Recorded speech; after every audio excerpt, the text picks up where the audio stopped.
Kenalkan, nama saya Melita Marwinatai, mahasiswa Universitas Sains dan Teknologi Komputer, Program Studi Komputerisasi Akuntansi. Dalam video ini, saya akan menjelaskan tentang pertimbangan penerbitan saham dalam lab akuntansi keuangan. Pertimbangan penerbitan saham. Saham dengan nilai nominal dan tanpa nilai nominal. Beberapa tahun lalu, nilai nominal menentukan modal legal per saham yang harus perusahaan pertahankan dalam usaha untuk melindungi kreditor korporat. Saat ini, banyak pemerintahan tidak membutuhkan nilai nominal. Saham tanpa nilai nominal mulai umum sekarang.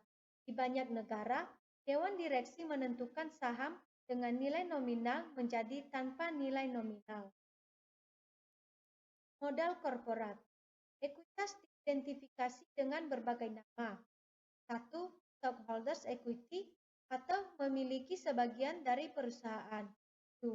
Shareholders equity atau tidak memiliki bagian dari perusahaan. 3. Modal perusahaan. Bagian dari ekuitas dari laporan posisi keuangan perusahaan terdiri dari dua bagian.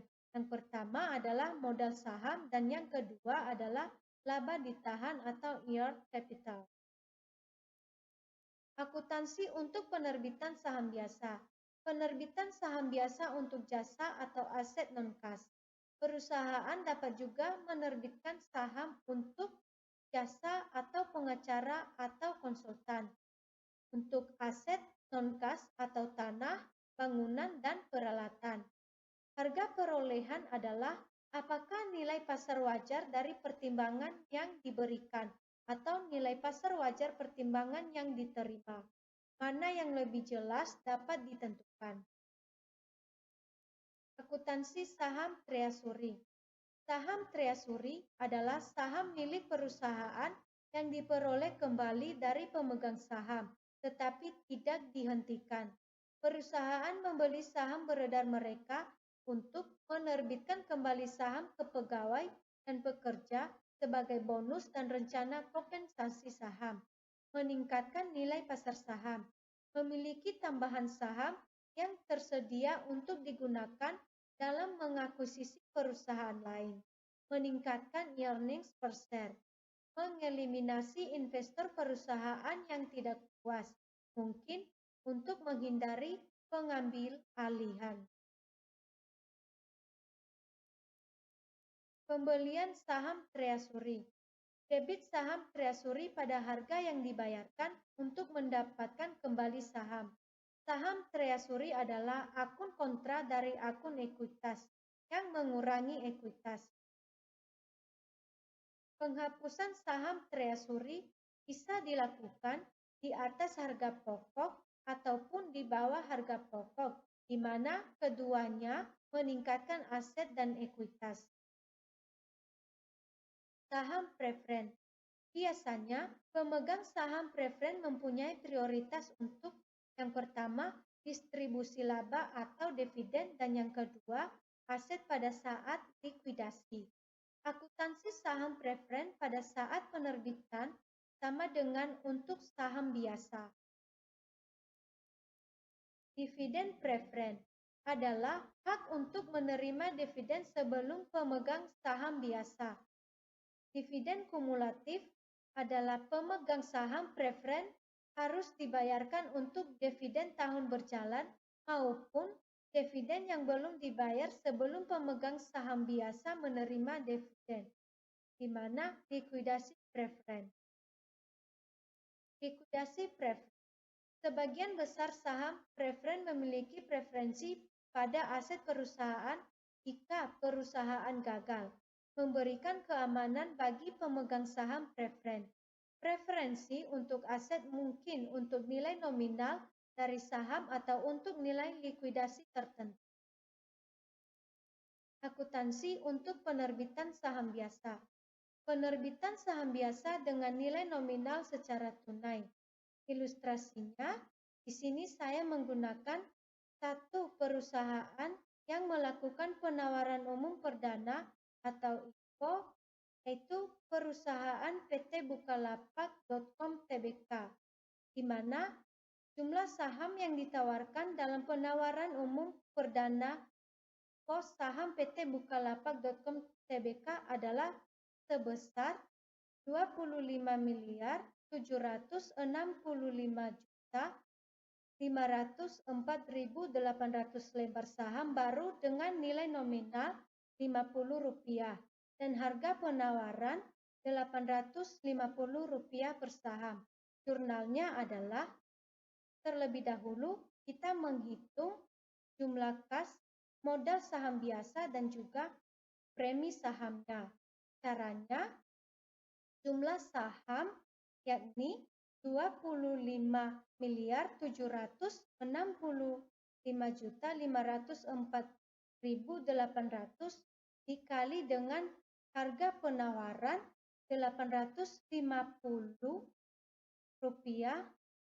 didapatlah kasnya sebesar 21.900.679.080 dan 25.765.504.800 dikali Rp50, didapatlah modal sahamnya atau saham biasa 1.288.275.204.000. Dapatlah modal saham biasanya dan modal dan kas yang telah kita dapat tadi kita kurangi dengan modal saham atau saham biasa untuk mengetahui berapa penambahan sahamnya atau premi saham yang didapatkan dari hasil penerbitan saham biasa dengan nilai nominal secara tunai, yaitu 21.679.080.000 dikurang 1.288.275.240.000, maka didapatlah tambahan sahamnya atau premi saham biasanya sebesar 20.612.403.840.000. Cara perhitungan dan jurnal untuk penerbitan saham biasa dengan nilai nominal secara tunai dapat kita lihat dalam ilustrasi PT Bukalapak.com Tbk yang melakukan penawaran umum perdana atau IPO. Akuntansi untuk penerbitan saham biasa, di mana penerbitan saham biasa tanpa nilai nominal secara tunai.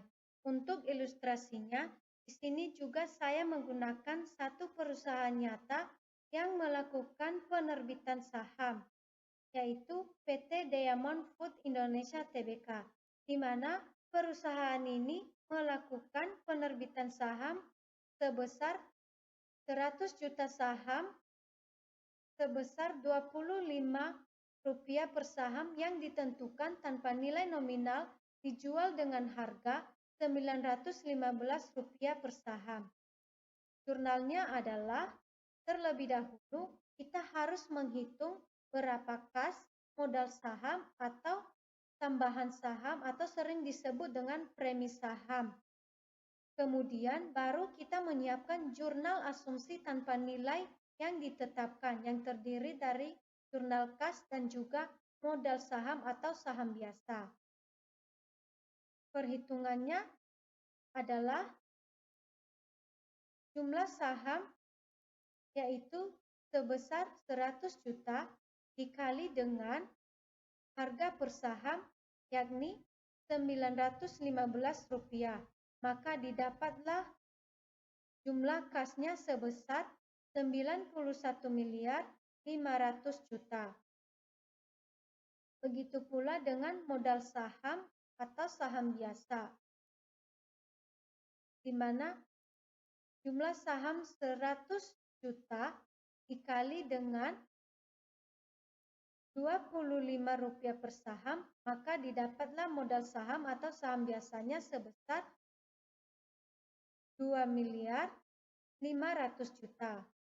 Untuk mengetahui berapa tambahan sahamnya atau premi saham biasanya, maka kas kita kurangkan dengan modal saham atau saham biasa, yaitu Rp91.500.000.000 dikurang dengan Rp2.500.000.000, maka didapatlah premi sahamnya atau tambahan sahamnya sebesar Rp89 juta. Setelah kita mendapatkan hasilnya, maka kita menyiapkan jurnal asumsi tanpa nilai yang ditetapkan, di mana kasnya sebesar Rp91.500.000.000 di debit dan modal saham atau saham biasa sebesar Rp91.500.000.000 di kredit. Demikianlah penjelasan dari saya. Semoga video ini dapat bermanfaat untuk kita semua, terlebih di dalam mempertimbangkan penerbitan saham dalam akuntansi keuangan. Sekian dan terima kasih.